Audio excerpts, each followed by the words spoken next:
तो दोस्तों आज इस वीडियो अपन जानेंगे कि कन्हैया लाल मिश्र प्रभाकर जी का अगर लेखक परिचय परीक्षा में पूछा जाता है तो इसको अपन को कैसे लिखना है। तो दोस्तों सबसे पहले तो ये जान लें, किसी का भी लेखक परिचय हो यदि परीक्षा में पूछा जाता है तो उसकी हमें सबसे पहले 2 रचनाएं लिखनी होती हैं, फिर उसके बाद हमें भाषा शैली लिखनी होती है, फिर उसके बाद जो लास्ट हेडिंग है अपनी साहित्य में स्थान उसको लिखना होता है। ठीक है, तो इन 3 हेडिंगों से हमें 4 नंबर कन्फर्म हो जाती है, 4 नंबर हमें मिल जाती है। 4 नंबर का लेखक परिचय में पूछा जाता है परीक्षा में। ठीक, तो 2 रचना लिखनी होती हैं। तो यहाँ पर हम कन्हैयालाल मिश्र प्रभाकर जी का लेखक परिचय है इसके बारे में जान रहे हैं। तो 2 रचनाएं कौन कौन सी हैं यहाँ पर जानते हैं। तो यहाँ पर हमें 3 रचनाएं लिखी हुई दिख रही हैं, तो मैंने यहाँ पर आपके लिए केवल 3 रचना लिख ली है। आपको अच्छी लगे तो आप 2 रचनाएं लिख सकते हो, केवल हमें 2 रचनाएं लिखनी होती हैं पेपर में। ठीक है, फिर आप एक्स्ट्रा चाहे जितनी भी लिख सकते हो। ठीक, तो यहाँ पर 2 रचनाएं कौन कौन सी है, सॉरी 3 रचना कौन कौन सी है जान लेते हैं। तो पहली रचना है जिंदगी मुस्कुराई, ठीक, और दूसरी रचना है धरती के फूल, और तीसरी रचना है माटी हो गई सोना। तो यानी हमने यहाँ पर 3 रचनाएं आपको बता दिया है। आपको केवल परीक्षा में कितनी रचना लिखनी है, 2, 3 भी लिख रहा हो तो कोई भी प्रॉब्लम नहीं है। ठीक है, तो आइए अब जानते हैं भाषा शैली के बारे में।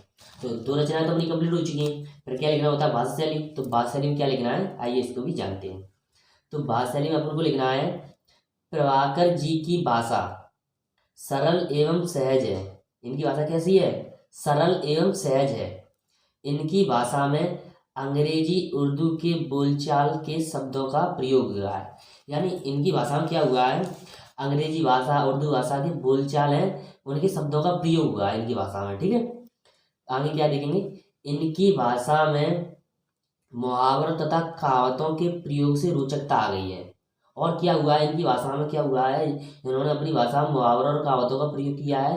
तो क्या हुआ है, इनके प्रयोग से इनकी भाषा क्या हो गई, रोचक हो गई है, यानी इनकी भाषा में रोचकता आ गई है। ठीक है, इतनी बात समझ में आई। अब देखेंगे आगे, तो आगे क्या है, और खड़ी बोली का भी प्रयोग किया है, और इन्होंने अपनी भाषा में क्या किया है, खड़ी बोली का प्रयोग किया है। ठीक, इतनी चीज यहाँ पर हो गई। अब देखेंगे आगे, तो आगे क्या है, शैली की दृष्टि से आपने भावात्मक शैली, विचारात्मक शैली, निषेधात्मक शैली आदि शैली का भरपूर प्रयोग किया है। और शैली की दृष्टि से इन्होंने क्या किया अपनी भाषा में, एक तो भावात्मक शैली है, और दूसरी विचारात्मक शैली है, और तीसरी निषेधात्मक शैली है। तो इन शैलियों का क्या किया इन्होंने अपनी भाषा में भरपूर प्रयोग किया है। आदि शैली यानी और भी शैली होंगी उनका भी प्रयोग किया है। तो यहाँ पर ये भाषा शैली है, ये तो अपनी कंप्लीट हो चुकी। भाषा शैली में क्या क्या लिखना है यहाँ पर आप समझ चुके हैं, तो ये सब मैंने आपको यहाँ पर बता दिया है।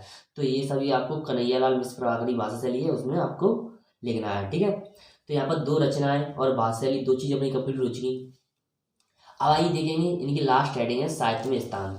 तो इसमें क्या लिखना है, तो इसमें अपन को लिखना है ये सब। तो यहाँ पर जान लें इसके लिखने की ट्रिक क्या है। तो इसको लिखने की ट्रिक है दोस्तों, इससे पहले वाली वीडियो में मैंने आपको बहुत ही अच्छे तरीके से बताया है, तो इस वीडियो में भी जान लें। ठीक है, तो इसको कैसे लिखेंगे, किसी का भी साहित्य में स्थान हो, किसी का भी लेखक परिचय हो और इसमें अपन साहित्य में स्थान हेडिंग बनाकर लिख रहे हो, तो आपको क्या करना है, सबसे पहले जिसका लेखक परिचय है उस लेखक का नाम ले लेना है। ठीक, तो यहाँ पर कन्हैयालाल मिश्र प्रभाकर जी का लेखक परिचय है, तो प्रभाकर जी हमने यहाँ पर लिख लिया है। ठीक, तो उनका नाम लिखने के बाद फिर क्या करना है, फिर उनकी 2 रचना ले लेनी है। तो मैंने 2 रचना ले ली है। पहली रचना है इनकी जिंदगी मुस्कुराई और धरती के फूल। जिसका लेखक परिचय है उनकी रचना लेनी है, नहीं कि आप किसी दूसरे की ले लो। तो यहाँ पर प्रभाकर जी की रचना 2 ले ली हमने, एक है जिंदगी मुस्कुराई, दूसरी है धरती के फूल। ठीक, अब इतना लेने के बाद फिर आपको क्या करना है, यहाँ से आदि से लेकर सेम लास्ट तक सेम रखना है आपको हर एक के लेखक परिचय में।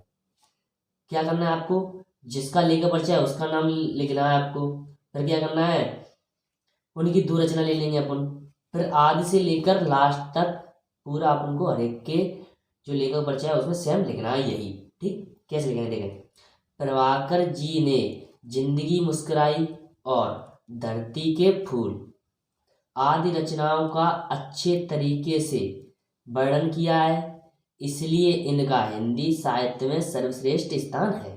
ठीक, समझ में आया, यानी जिसका लेखक परिचय है उसका नाम और उसकी 2 रचनाएं, फिर आदि से लेकर है तक सेम आपको लिख देना है, आपका साहित्य में स्थान हो गया जिसका भी लेखक परिचय हो उसका। ठीक, और दोस्तों और क्या है, कंप्लीट हो चुका है। तो देखिए दोस्तों यहाँ पर अपना जो कन्हैयालाल मिश्र प्रभाकर जी का जो लेखक परिचय है वो अपना कंप्लीट हो चुका है। तो दोस्तों अपनी ये वीडियो भी एंड हो चुकी है, यानी लास्ट हो चुकी है, खत्म हो चुकी है।